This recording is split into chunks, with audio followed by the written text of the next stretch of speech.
Всех приветствую на своем канале. Сегодня свой обзор я хочу посвятить игрушке пушка противотанковая из серии военная техника, которая производилась на Тульском патронном заводе. Известно, что игрушки серии военная техника начали производиться в 1967 году. Также известно, что перестали их производить в 1995 году. Пушка противотанковая начала производиться одна из первых, потому с уверенностью можно сказать, что в 1967 году она уже была также в составе первого набора техники.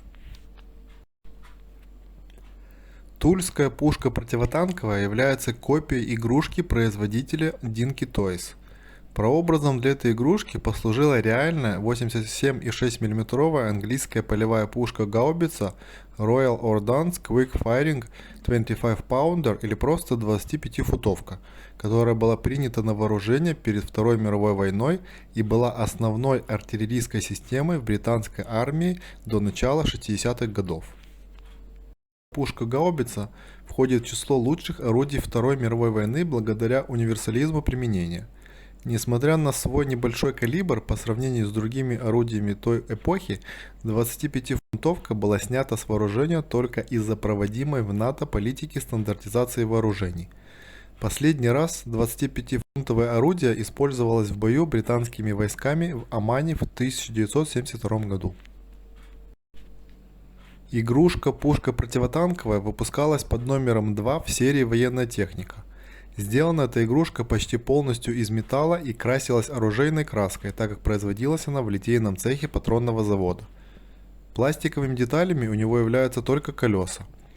Хотя это пушка из металла, но все-таки она довольно хрупкая и все выступающие части при неаккуратном обращении могут повредиться. Эта пушка полностью идентична игрушке пушка полевая под номером 4, но разница только в длине ствола. Самые ранние пушки были более похожи на Dinky Toys и были со съемными скатами, подкрашенными ступицами и лафетами. Позже колеса стали обычные пластиковые, а в нижней части не было клейма завода и цены. Стоит отметить, что эти пластиковые колеса устанавливались также на игрушку Амфибия под номером 14. Дальше в нижней части появилась цена 65 копеек и цифры, которые скорее всего обозначают номер пресс-формы. Позже цифры пропадают и на их месте появляется логотип. Ближе к концу производства на нижней части остается только маленький логотип. Подобная игрушка производилась силами Запорожского трансформаторного завода, но отличалась она прежде всего другим логотипом на днище.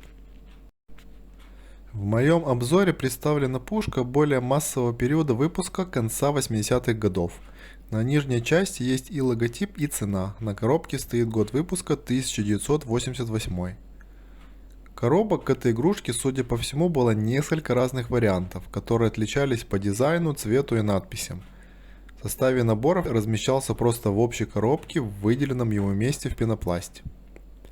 Если вам интересны игрушки серии военная техника, то на моем канале есть еще обзоры по этой тематике.